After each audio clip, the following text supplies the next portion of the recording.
Echion is a landscape on the verge of war. To the south, the once barbarian tribes have become a highly regimented society of warriors. They've taken from themselves personal glory and instilled values of both unity in combat and in life. Due to their conscription laws, every citizen serves in its military, standing shield to shield with their countrymen. To the northwest, one can see the College of Vestige's spiraling tower from miles away, a representation not only of the knowledge that lives there, but the power of the Magiarchy of Arcania. The largest concentration of casters inhabit this area, creating a highly volatile military presence. To the east, the Echions of old live in their mountains, where political intrigue and revelry go hand in hand. Behind their sturdy walls, bards sing loudly of the Golem army built to fight its wars. Bordered by each of these nations sits the Freelands, and at the center of that, the capital. In this place, people live free from the other nation's influence, and have so for the past 1,000 years, due to the Treaty of Echion. This treaty was signed by each nation, and the power they once banded against, the Serpent Queen, Cerebessa. She bided her time for years, watching the people of the land, studying their ways, and building her following. Then, when she was ready, she turned the shores to stone and marched her army across all of Echion. Slowly, she built her empire. And slowly, the world around her began to push back. From the arid mountains of the eastern shore, the natives of Echion created the first of the Golem armies. From the south beyond the snow, the Legion took land left bare by Cerebessa's conquest. From the west, Arcania was built, and those that survived the treacherous journey across the sea looked for power. And to the north, the beastmen of Drachma pushed the tide of gnolls and turned their sights too to Cerebessa. Overwhelmed and cut off from the ocean, she signed a treaty that forbade any army from marching on her capital for the next 1,000 years. Our adventure takes place 56 years after the treaty's expiration. Our heroes are members of the Blackwood Company, a group of adventurers seeking to leave their mark on Echion. Will they do so? Will they die before they get a chance? Will they threaten fucking everybody? All of my NPCs. All of them. Who knows? Guess you'll have to find out.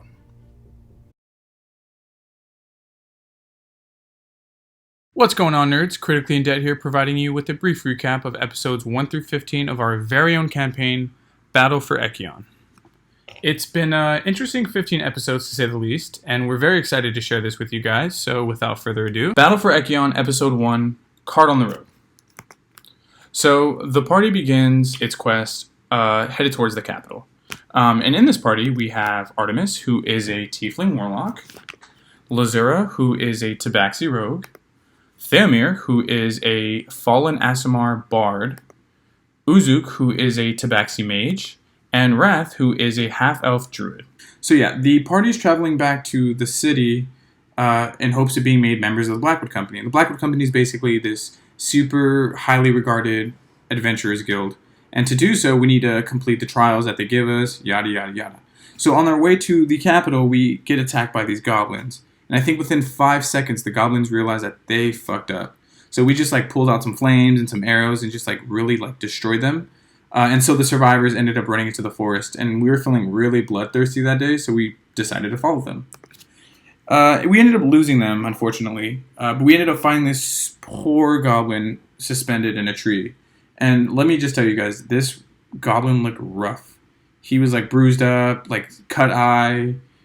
He was literally suspended in a tree over a lake with freaking alligators. So yeah, so we were nice people. We did what any good people would do, and we just completely beat the shit out of them for no reason. And we do that with a smile on our face, I might add, because we were just terrible, terrible people. Anyway, so we realized that he wasn't part of the initial horde, and we felt kind of bad. So we decided to get him employed at the Blackwood Company Tavern. And so I guess in all, it was a fair trade. Battle for Echion, Episode 2, Blackwood Company and the Shortest Route Through My Maze. So we go through the maze. It's not as tricky. We actually, we get really lucky. We find the shortest route to get there. But as we finish, we think that we're completed with the trial. We end up coming into this sort of dungeon with this large pool of water. And out comes out this big fucking lewd wrath. I don't even know how to explain it. Like, this drawing doesn't do it justice. I don't think any of the drawings do anything justice. But yeah, so this motherfucker was spraying water at us and like fucking attacking us with his like long ass, like eel ass arms. And we were scared as hell. So we were like throwing arrows at him, throwing flames at him. Yeah, we were throwing flames at a water creature because we were fucking geniuses. Anyway, so we wreck his ass. I don't know how, but we destroy him. And so as we finish, we're on stage. People are screaming at us, "Congratulations! What are you going to call yourselves?" We end up calling ourselves the, like, not the insert something cool or, the whatever. It is literally just the. So. Battle for Echion Episode 3. A day on the town here and trying to fuck everything. So after we become official Blackwood members, we get our first quest. And this quest is to kill the Turtle King. And the Turtle King is described as a goblin riding on the back of a giant. Some real wild shit for the first quest. But, so we do that and we're really excited. So we spend most of the day shopping, getting supplies for that quest. And this fine gentleman here, Thamir, actually goes to the pet shop and buys a Mastiff and names it Barkley. And this is actually the highlight of our day. Battle for Echion Episode 4. A Heist and the Road. Gallop on. So, do you remember this guy? Super genius guy holding onto the flaming sword that also has a flaming hilt, so he's probably burning his hand. Yeah, so this genius decides he wants to pull off a heist. And he breaks into a pet shop to do that because he's so smart. And ends up getting caught and thrown in jail. And the party does not have enough money to bail him out. So, Uzuk, who is from the capital, knows about a loan shark, kind of shady. We saw red flags when he literally asked for her blood in exchange for money. And his name was Jack. So if that's not shady, I honestly don't know what is. So anyways, we bail out Wrath, and we end up finding the Goblin camp at this point. And so we're looking for the Turtle King, and we're ready to go in and slay and do whatever. So as we infiltrate the Goblin camp, we end up finding this centaur that's caged in. Apparently he's a prisoner, and he's just like, "Yo, you guys gotta free me. I'll fight with you. These guys are like just the worst, so please just like help me." And thus enters Demetrius, who is half man, half horse, full centaur, becomes a full-fledged member of our party. We very much love him. Super cool dude. Demetrius. Battle for Echion, Episode 5. Well. So after we infiltrate the goblin camp, we kill the majority of the goblins. The remaining survivors run inside a cave. We end up pursuing them, slaying them too. And after we do that, we kind of take a look at around inside the cave, and we find this really ancient, old, scary-looking door that basically screams, "Do not open." So, yeah, we end up opening it up anyways. And as we enter, we see these 2 7-foot-tall merpeople surrounding a well. And they did not look happy. They were actually really, really pissed. And they had these huge-ass giant spears, and they were basically trying to kill us. So we ended up fighting these fools. And it was a pretty scary fight because 3 of us went down. And as one of the merpeople stepped over Thamir to deliver a final blow, Barkley, his loyal dog, jumped in front and took it. And with that opportunity, Thamir was able to slay one of the merpeople. And so we're just going to do a quick moment of silence for Barkley. Okay, so with death comes life. It turns out that after we killed the goblins and killed the merpeople, we ended up rescuing a young married couple that was expecting their baby. And so, even though Barkley died, it wasn't in vain. Battle for Echion, Episode 6, start to finish. So, after we slay all of the creatures and we rescue Arden and Henry, Arden being the expecting mother, we are ready to leave the cave, and we're actually trying to do so fairly quickly because we know that Arden needs some sort of wet nurse, and we weren't qualified to do that. And as we exited the cave, Arden's water breaks, and we realize that there is not enough time to find a wet nurse. So we all split up and grab as many supplies as we can, and we help Arden birth a baby. And we end up naming the baby Hope. And as we're getting ready to leave the cave, we actually find a wood elf named Durian. And he actually offered to take in Arden and Henry temporarily until they recover. And thankfully, Durian also knew where the Turtle King resided, and so he actually guided us there. And we absolutely went apeshit there and destroyed the Turtle King. We casted like Moonbeam and just like melted his face off.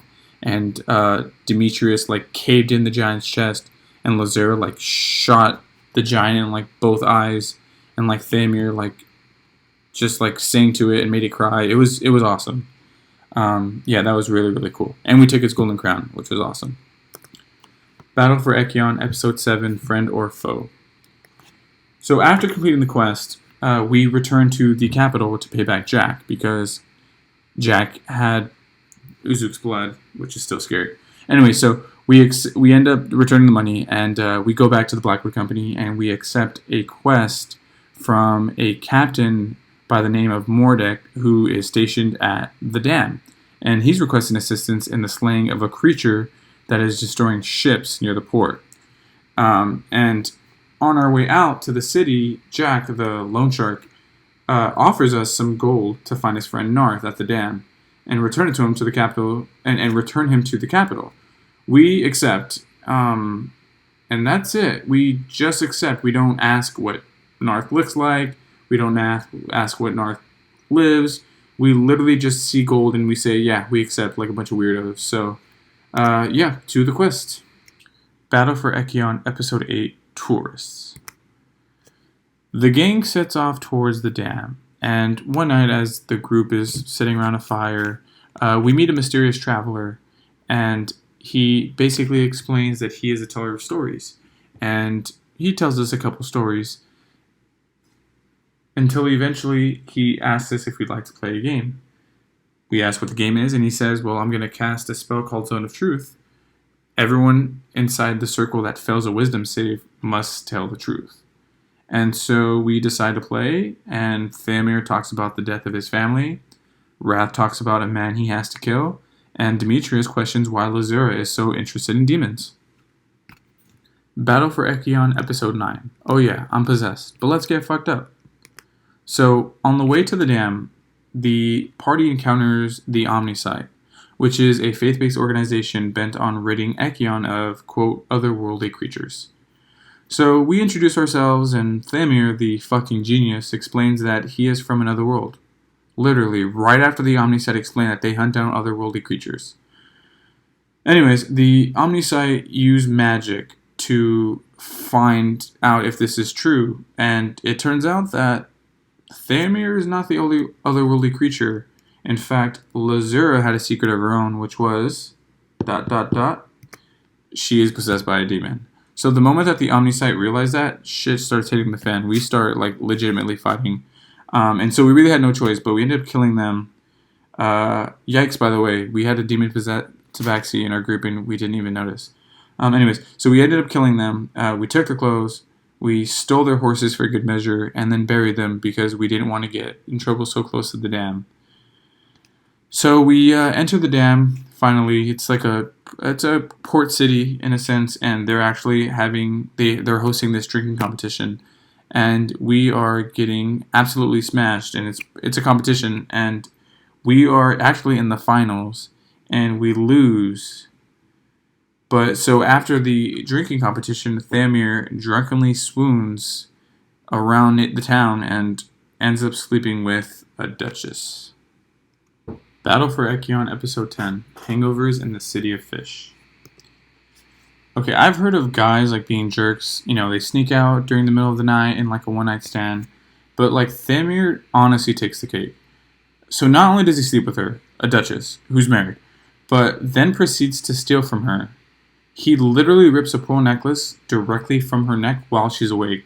So of course she like freaks the fuck out, and she grabs a knife and then like stabs this dude in the stomach. And oh, by the way, Thamir still has the pearls in his hand. and he like jumps out of the window. Anyways, so apart from that, the gang ends up finding a creature, the creature that we needed at the dam. We found out the one that was sinking the ships. So we pretty much spend the rest of the day looking for products and preparing for the quest. Battle for Echion, Episode 11, Horse on Water. So, yeah, to make matters worse, Thamir disguises himself as the Duchess using the pearls, and the party basically buys underwater breathing potions on her tab. So, like, he's either literally the worst person in the world or a genius, possibly both. Anyways, so we go and fight the creature, and it turns out to be like this really big coral drake. And during the fight, Thamir actually dies, technically. But Wrath gives up his inspiration roll. So during a one-shot, Wrath did something really cool, or the person that played Wrath did something cool. And so the DM gave him an inspirational roll that can be used anytime. And so Wrath actually gives it to Thamir. And Thamir rolls a nat 20. And he gets like absolutely revived. And it was probably one of the greatest moments like ever, like in our campaign. And I just wanted to share that with you guys. But so yeah, at the end of the battle, we meet this sea hag who beckons for us to follow her. It's super suspicious, but we're idiots, so yeah, we follow her anyways. Battle for Echion, Episode 12. Ah, fuck, forgot to name this one. So we end up talking to the sea hag, and she explains how hundreds of years ago, the damn city that we're in, had made a deal with the sea people that in exchange for 300 souls, X amount of times per year, whatever, they would leave the land prosperous, and that's why the damn city was so prosperous for so many years. But hundreds of years had passed, and people had forgotten about the deal that they made, and so, as an act of vengeance, the sea hag started to send the coral drake to that area and started to destroy the ships. And so we needed to find a way to fix this because she was never going to stop until she got her souls, and we weren't going to get paid if she didn't stop destroying ships. And so originally she asked us to kill 300 babies, but yeah, we have souls, so we're not going to do that. And so in exchange, she accepted an alternative, which was for us to kill followers of the usurper. And that they resided in the Fey Forest, and that we could find them there. And so, as a parting gift, the sea hag gives us a magical staff and a pearl that will summon a sea creature to aid us. The group returns to complete the quest, and they actually find Narth, or should I say, Narth found us. And he actually wishes to be called Hemsworth from henceforth. And he agrees to accompany us back to the capital to meet up with Jack after we complete our side of the deal with the sea hag by going to the outskirts of the Fey Forest to kill the followers. Battle for Echion, Episode 13, Gotwood. So, the party enters the outskirts of the Fey Forest, and when making camp for the night, the party is attacked by a group of vine blights, like these really weird humanoid vines with like nasty ass attitudes. And during this battle, Dryad and Protector of the Forest named Juniper assists us, and we like destroy these creatures. Like they just get pulverized. And then Juniper explains that the corruption in the forest stems from a group of people using dark magic. Battle for Echion, Episode 14, Familiar Faces and Falling Graces. So, upon getting closer to the dark magic, we're attacked by a group of tree blights, which are basically vine blights but on steroids, and a lot angrier. And so I've never been more afraid of trees in my entire life, and I'm a druid. So, yeah. So we slay the creatures, and we venture into a cave to follow the worshippers, because that's where we chase the magic. And after an intense fight with some merpeople and a mage, we end up discovering that the god Sylvanus, who's like a protector of the forest, has actually been killed.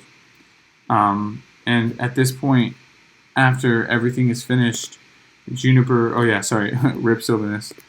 So after everything is finished, Juniper asks Wrath to stay and be a protector of the forest, and Wrath ends up choosing vengeance. Battle for Echion, episode 15, End of an Era. So this is kind of where we pretty much finished the campaign so far, and so you guys are almost officially caught up. But so Uzuk, the Tabaxi mage, born and raised in the capital, finds a hawk fox, which is pretty badass. And so upon that, we return to the Dam City and we meet up with Hemsworth. And so we're sitting there with Hemsworth and we notice that his image, or the way that he presented himself the other day, it didn't look the same. And so we realized that Hemsworth was using magic to hide his identity. And so Thamir uses Compel to essentially compel Hemsworth to reveal his true form. And Hemsworth has no choice but do it because he fails the save. And we see that he's a fucking skeleton, or he's like decaying so much. So we assume that he's using necromancy. And so we pretty much fucking shake rocks and we get the fuck out of Dodge, or I guess Dam in this sense, because necromancy is outlawed. And we just associated with necromancy, so we bounced. And so we're actually leaving the city. And as we're leaving, we get a call from Toot Toot. You'll remember the poor goblin that we absolutely destroyed. And he calls us on a summoning stone, or a calling stone. And he basically tells us to get your butts back here. Okay, guys, cool. So this is actually where the recap ends. We hope you enjoyed the story thus far. We hope you continue to enjoy it. Yeah, have a great one.